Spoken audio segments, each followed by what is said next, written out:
So once again, welcome to another live session of Heart to Heart with Mai, a weekly on every Friday at 5 p.m. EST. I invite guests from all walks of life to come on to share about things that, first of all, I'm personally curious about, with the hope that collectively we can gain more insights into our own journey from their stories.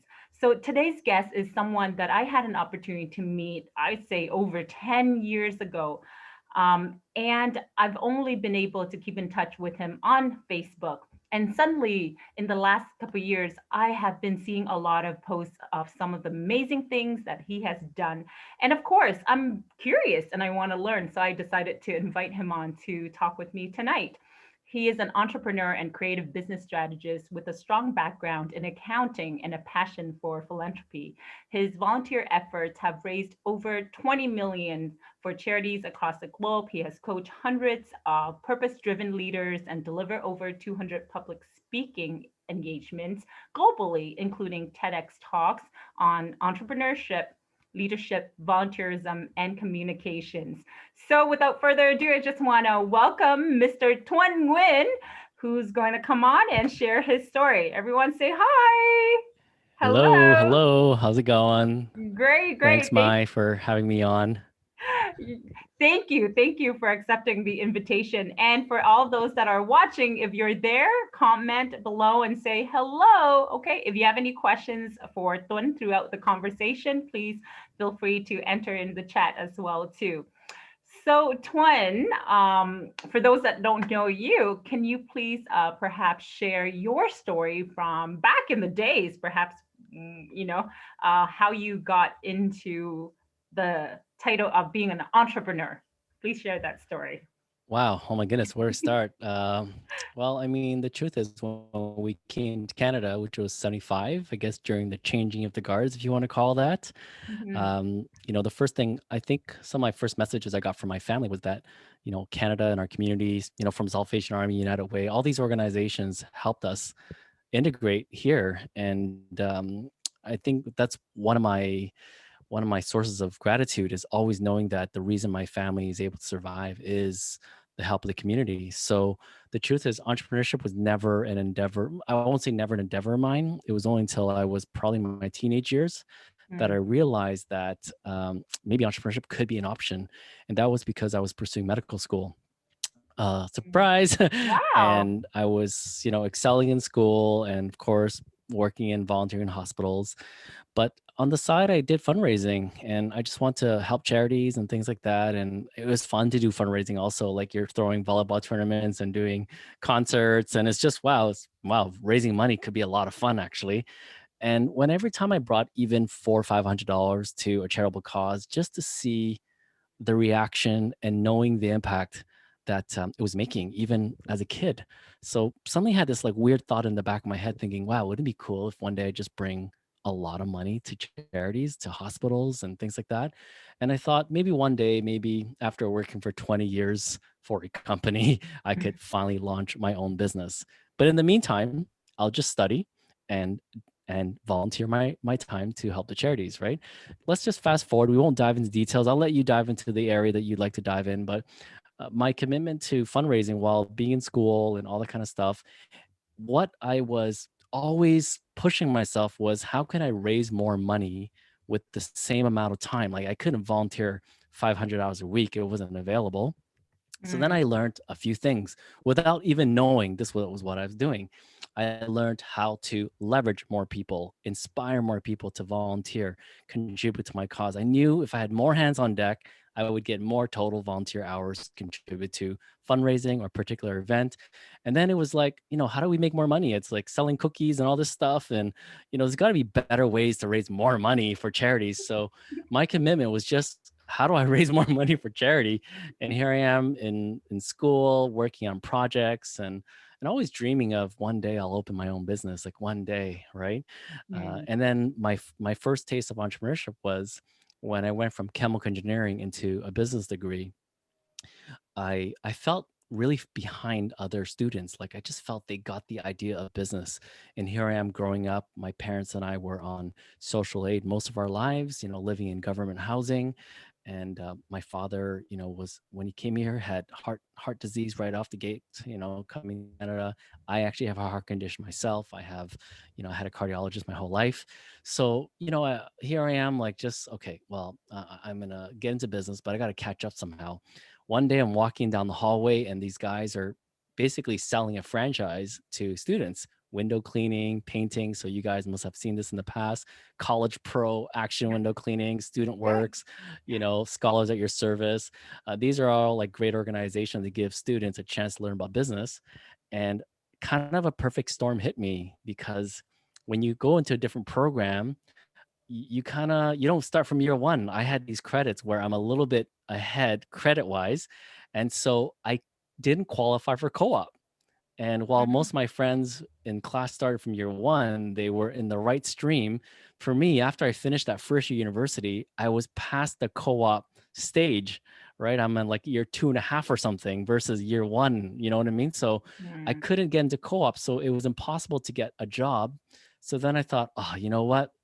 Let me sign up for this action window cleaning franchise and learn how to clean windows and make a business. Well, little did I know that it changed the trajectory of my life, because I ended up learning how to just offer window cleaning services.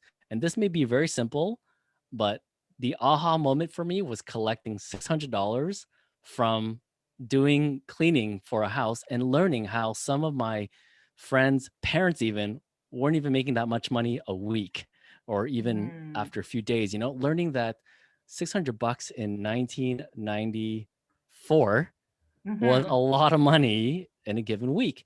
So then here I'm that one house I got $600, and I thought, what the heck is going on? And that's when I learned that people value services differently. Just like when I look back on my fundraising, and I noticed that when people gave me money, it's because they valued the message and the package I was creating for them. So I was like, oh, things are starting to click into my head.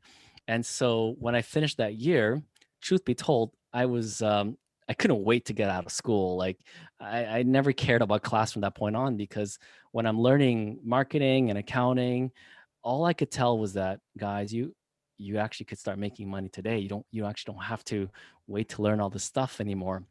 But I went on because I have to finish a degree, right? I have to get a degree, get a job like we all are told to do. And I'm not anti-job, by the way. I if it's your thing and you're happy and you feel fulfilled, rock on, right? But even as you hear me speak, you could probably tell, I'm probably would have been diagnosed with ADHD. I don't even know, but I'm always thinking of new ideas. I can't stick with one thing, and I need an outlet to just explore my creativity. And I'm just that kind of guy. And I had to accept that sometime only recently, to be quite honest. Mm. But I didn't realize this. And here I am, just feeling so trapped in school. And then I finished accounting. I worked for an accounting firm. But what happened was I had a school project in the business space that ended up becoming a side project, a consulting company helping people with marketing, doing PowerPoint presentations. And that ended up becoming a side business, which ended up growing up into more marketing services, more internet based. And fast forward, like I'm going to jump in a few places here, right? Yeah. Fast forward till about 24 and a half years old. I'm volunteering like crazy. I'm organizing fundraising events. And this gentleman, he's passed away. He gave me this beautiful dream catcher here, that's handmade by like the oldest chief in Canada at the time. But his name is Max Keeping, and he was my mentor. And he surprised me when I told him one day, "Hey Max, I just finished my 10th fundraiser, and if you add it all up, it's $1 million. I netted 100,000 in total across each event. So it's like I've raised $1 million. How crazy is that?" And he surprised me at the accounting firm, and he brought a camera and everything, and he shot the video. And that's when my sponsors saw me on TV.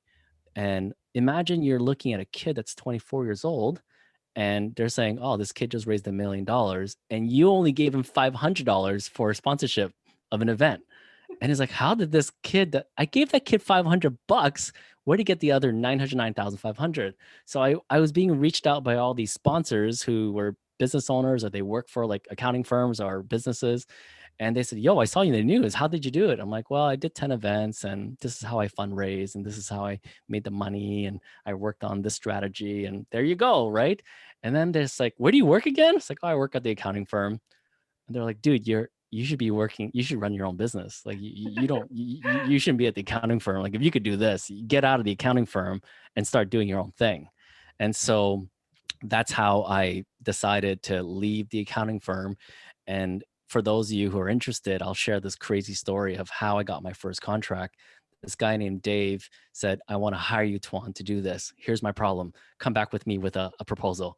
For 2 weeks, I didn't know what to do. I didn't know how to write a proposal. So then he's like, dude, you got the proposal? And I'm like, I don't know how to write a proposal. He's like, give me a second. So then he gets a secretary, drafts up the proposal, sends it to me. And then he's like, does this look good to you? And so he wrote my own proposal back to him as my very first proposal. And it was $15,000. I still remember. And emailed him back, said, dude, wow, thank you so much. Like, I think you made a mistake though, because I think you meant to write 1,500. Like, how you're gonna pay me 15,000 for this engagement? It's like, yeah, man, like this problem is worth at least 15,000. Like, I think at the end, if things go well, I'll bonus you another 10,000. And I'm like, what on earth are you talking about? Like, this is crazy. Like, so then I finished the engagement. It was really cool. And I made $15,000. But that led to more contract work. It led to consulting. It led to me connecting with a few friends who had this internet business that I knew about. And together we took that business, which was an online directory called ottawakiosk.com at the time. And we expanded this directory across Canada to 26 cities. And then we opened up multiple verticals. We had autocatch.com. We had Health Genie, which is one I was most passionate about. So Health Genie was the largest online directory for health services at the time, at least, until I sold it in 2011. And so this whole journey was, and people ask me, how did you get into it? And I couldn't help but to say it started with volunteerism. It started with me wanting to do it. And again, the same guy, Dave, who's been one of my, I haven't seen him in a while, but he's like such a pivotal point in my life. He said, Tuan, man, I'm old and I don't have any ideas. I know how to make things work though. So if you have the ideas, I'll show you how to make it work. I have the framework, the experience, but I'm out of ideas. I'm out of creative solutions. So I need your creativity. Right. And he was the one that just got me to see myself in a different light where I actually have equal value to people 20 years older than me. I realized that I do have something magical about me. And that's when I started public speaking, is to share the message that young people have more power than they think, than they even know. And even more so than ever with the speed of technology right now. Guys like me, I love technology and I can't keep up because I'm busy running my business, my personal life. I have a family, all these things. So I need these amazing young minds who grew up with technology, who know how to use it, but maybe not know how to create value out of it, but they know it, right? And I think a lot of young people should recognize this, is that they know things that people like me would love to learn, and I'm here to help them create value out of that knowledge. But truth be told, they are of equal to all of us. They are not below us or any means. We are at the same level. It's just a different set of skills that complement each other. And because I was treated that way, and that's how I'm able to pay it forward and treat other people the exact same way, which is no judgment, full of love, compassion, and recognizing that we're here under one roof, one light, one body, one mind, and we're just here to work together. Right. So there, that's where I am, like my past, right? Like what I'm doing today. We could, if you want to, I could continue. I don't want For me to stop if sure. you want me to continue. Yes, actually, I could listen to you share, continue on share. So right now, currently, I know that you wear many different hats. You are father of seven, right? And you also, so you still run Genie as well, that your company, and Yeah, I know you sit on a few different boards. Is that correct?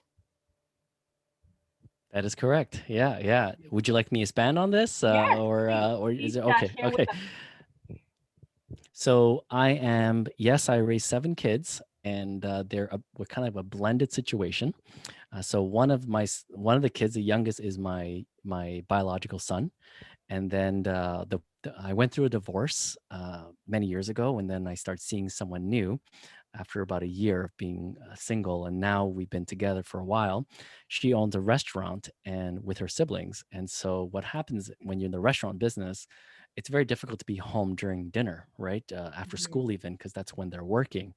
So funny thing is, we start dating and like overnight, on the Friday, the busy night where everybody's working, I'm taking care of 7 kids, right? And so they're all at our place. And from this point on, I became their caregiver, practically pretty much full time, because after school for the last 6 years, they're with me because the parents are working, right? Do I take them to the restaurant often so they could see their parents? Absolutely.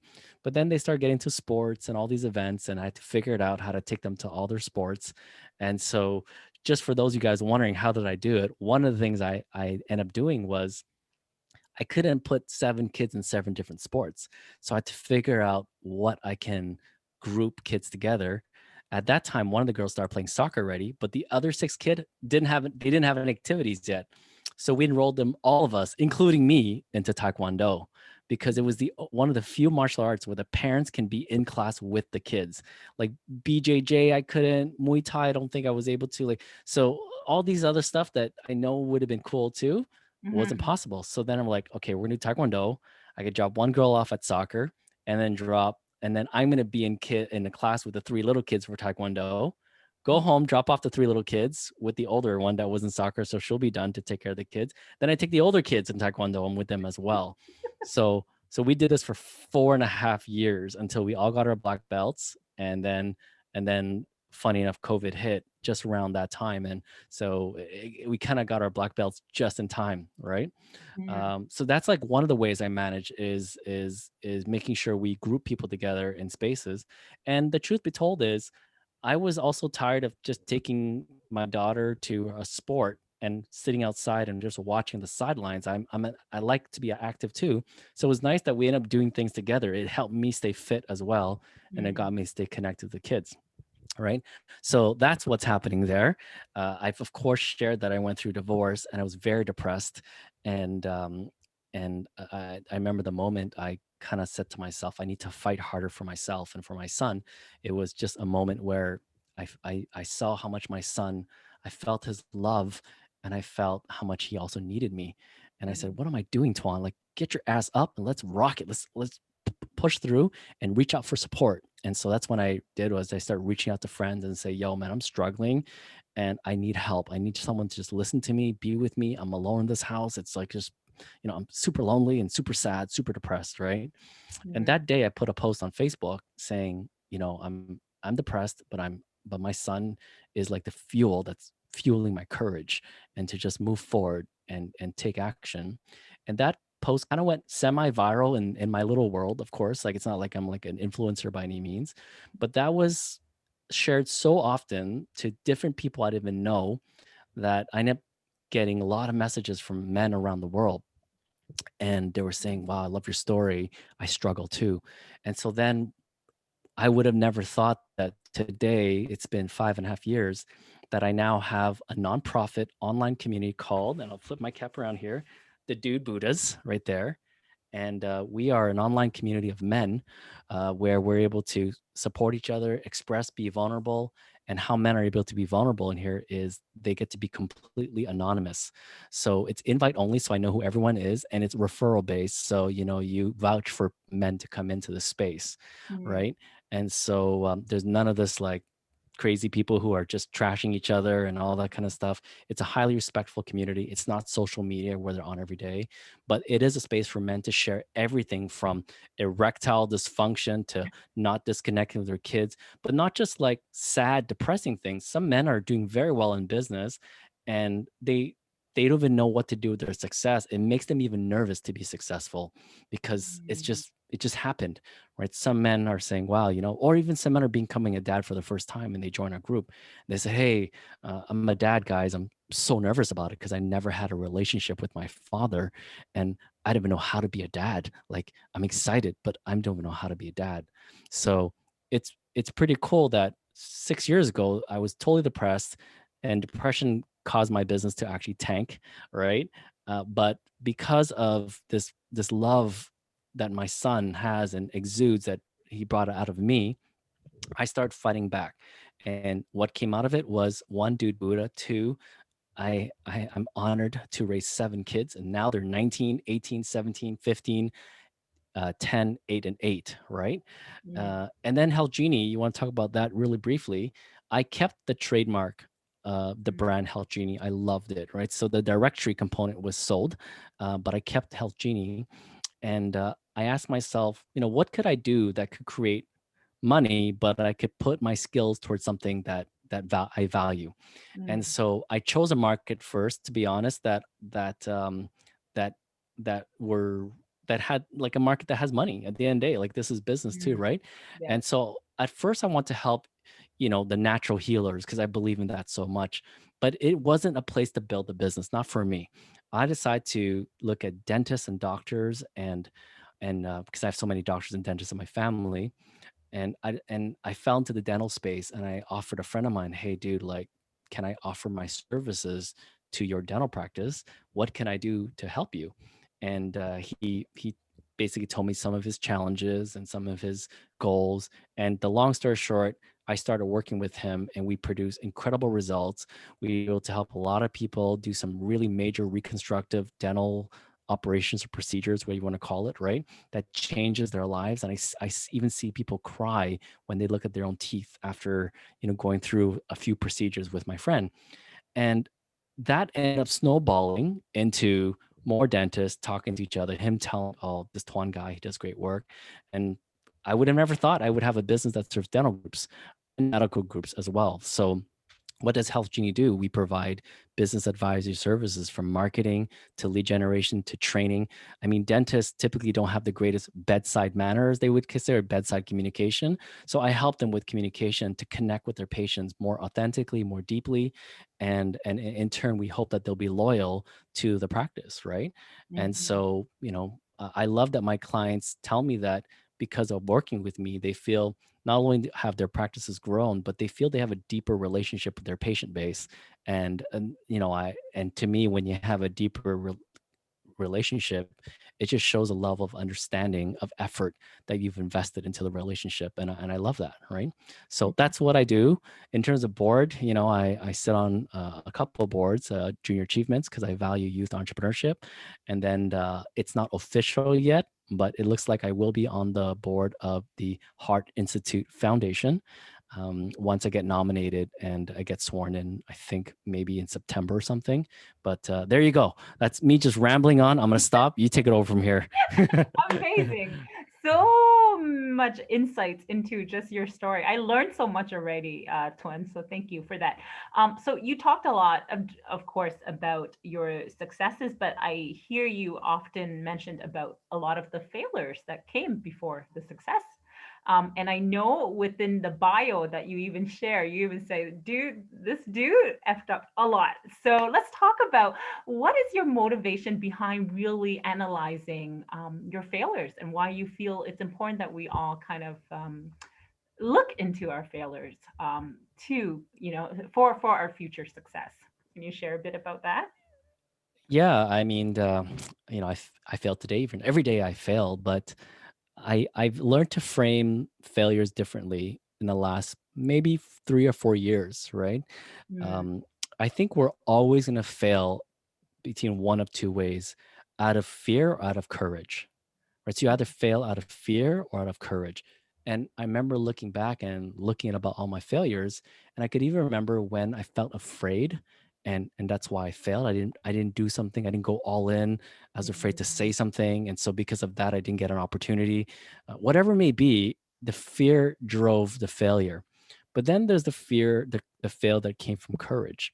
And I'll give you some really simple examples.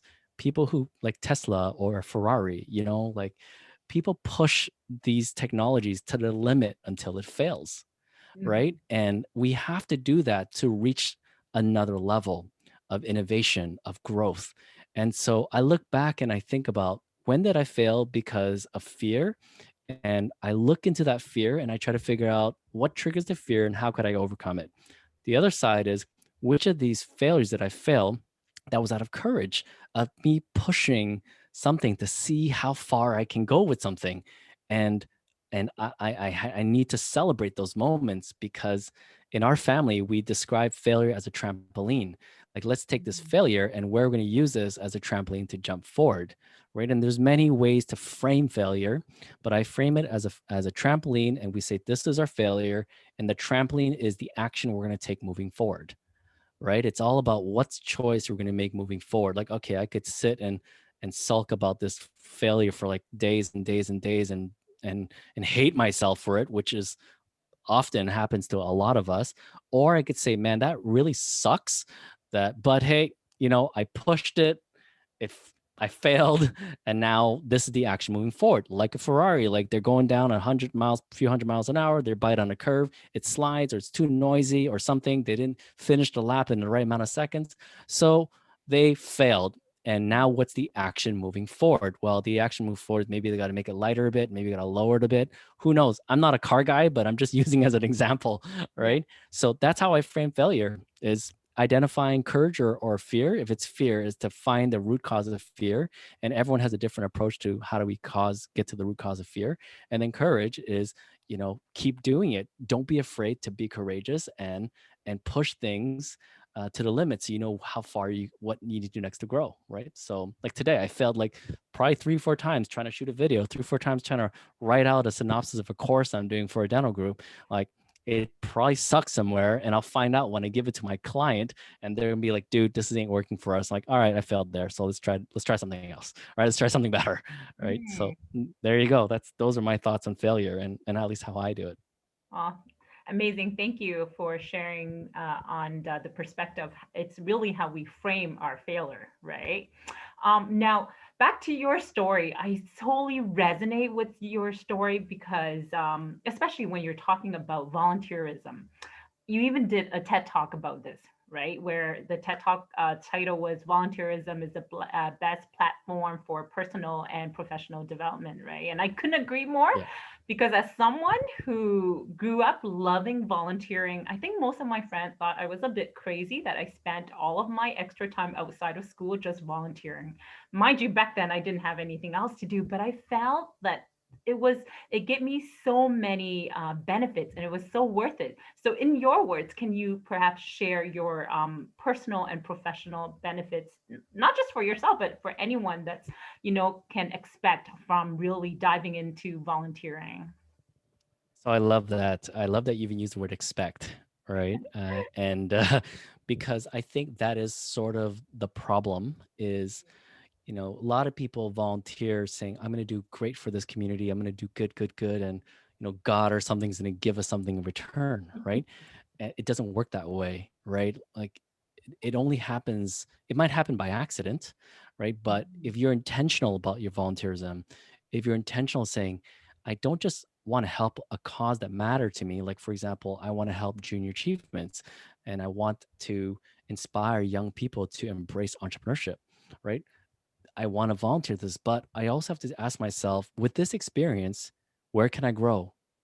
Where can I target and grow? So for example, if I want to improve my fiscal responsibility, my money management, I would say, hey, I know I'm good at marketing, but I'd love to also work with the finance side. I want to work with budgeting because I'm not very good at it, and I'd love to contribute.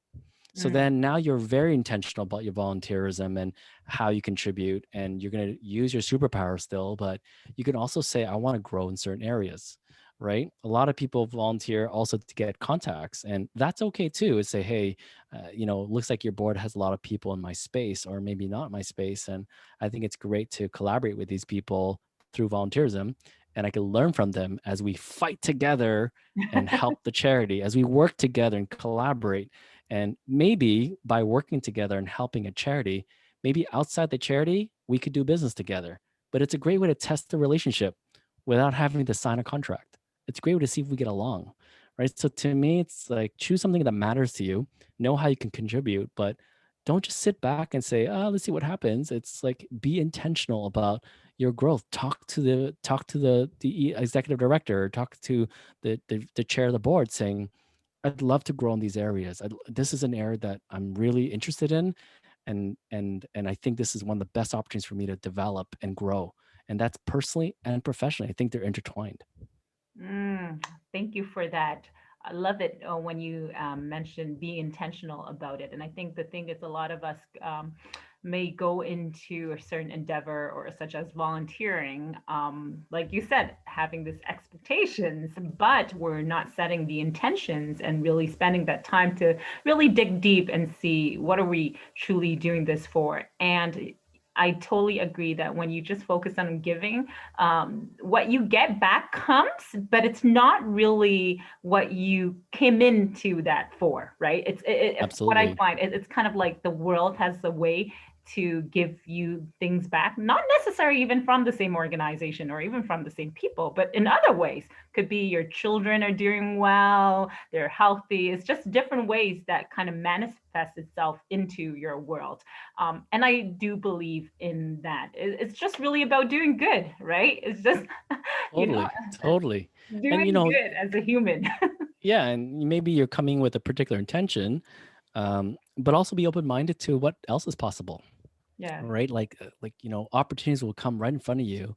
You just have to be open to it, right? So I come in with certain intentions, but I'm always saying, it's possible today. Like, oh, this is something I never thought of. Oh, this guy's bringing this up. Oh, this is a good opportunity. Sure, let's go for it, right? And just let's see where it goes, right? So you just never know. Be adventurous, be curious, but also be intentional.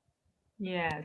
So let's talk about, well, about all these different aspects as you mentioned. This is a question I often ask to a lot of my guests that comes on the show, because a lot of them are what I call high performers and high achievers. How do you then manage your time between all of these different things that you do? Is there like a specific routine or focus, or how you frame your Yeah, I guess I have a method, but I want to give a caveat is that, I am an entrepreneur, so I'm able to build my life around to my best ability what matters to me, right? And I'll go back to my first business. The mistake was telling myself I needed to work 60 hours a week to be successful, time? right? And maybe the truth, maybe it was because I was younger, but I look back and I kind of don't agree with that.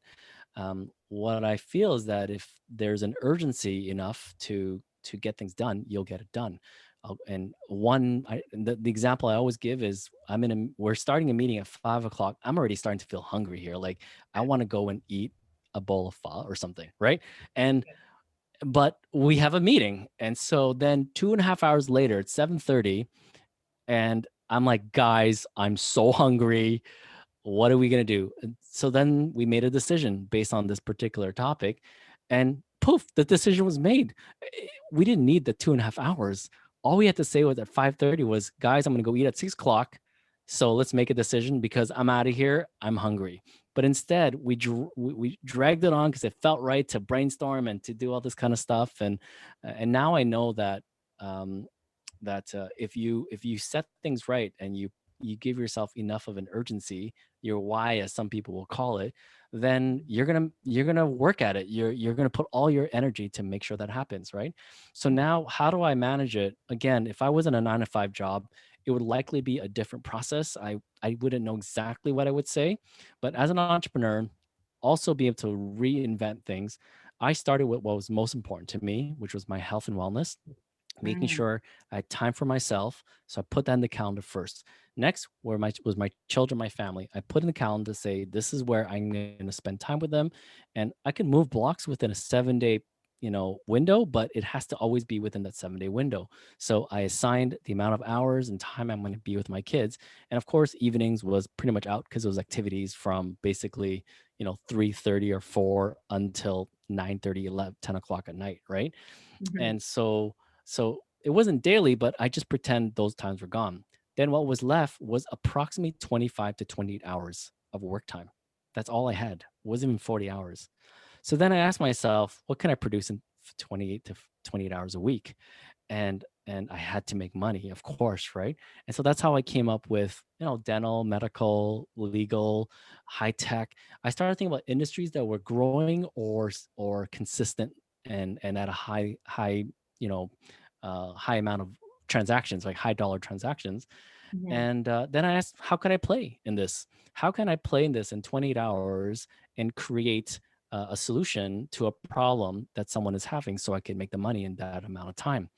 Right. And so then of course, the next question is, what am I really good at? Because the best thing to do is if you're good at something, apply that strength into something that matters to you. And for me, health and wellness is one of the most important things for me. So I wanted to apply my what's natural for me is leadership, probably. Like that's what I think in creating culture. But that's not really sexy, or it's hard to sell that.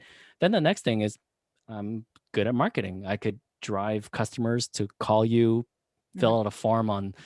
So I said, okay, I think that's easier. It's not as challenging for me. But mm, my why was to be with my kids, my family, and build a business that funds my lifestyle. mm, So I'm using a skill that is kind of a no-brainer skill for me, not super challenged, but I'm able to apply to an industry that I care about, and I could create lots of value with very little time, and that's what I did. So I ended up working really no more than 15 hours a week, which gave me an extra buffer of 10 to 15 hours a week every week to do passion projects like Dude Buddha, to do mm, passion projects like spending time and understanding how to be a better parent. Because no one actually takes the time to be a better parent. We just kind of go day by day, day by day, day by day. But I took the time to study child psychology. I took the time to talk to different dads, parents. I read books. I just tried to figure out how to better connect with my children in a way that I think my parents weren't given the tools to connect with me.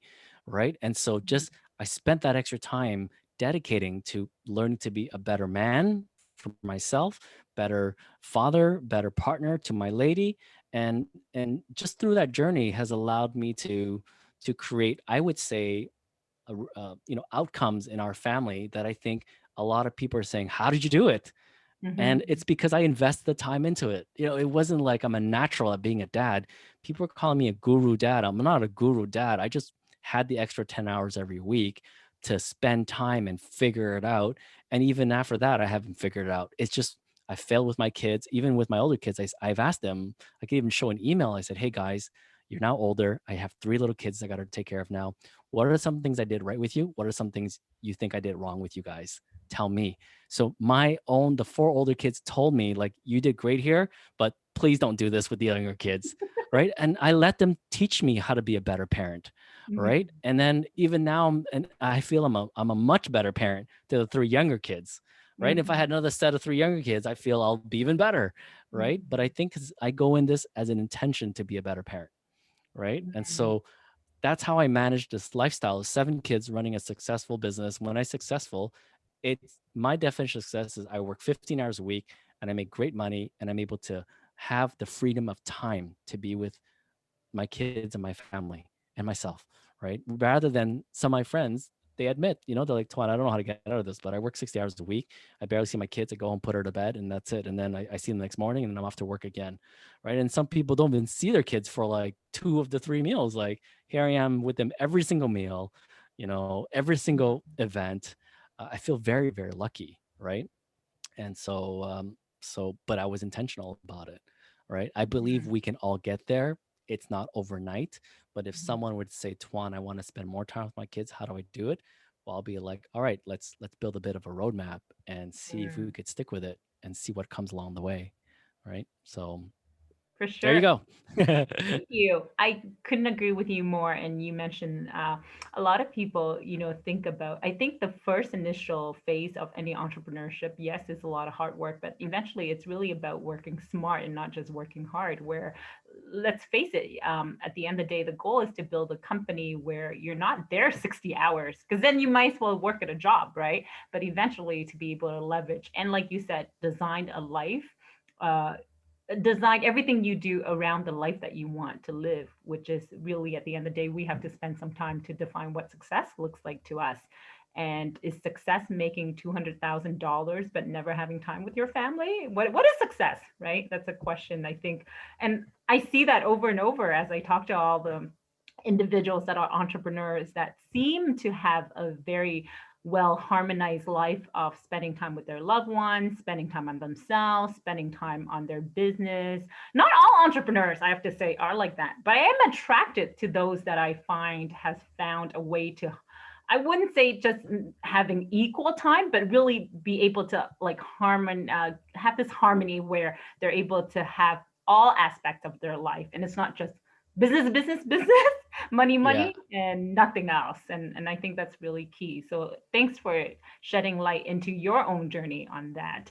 Wow, it's we have a couple more minutes left. So my last question to you, and I'm definitely thinking I might have to invite you back for another sessions in the future.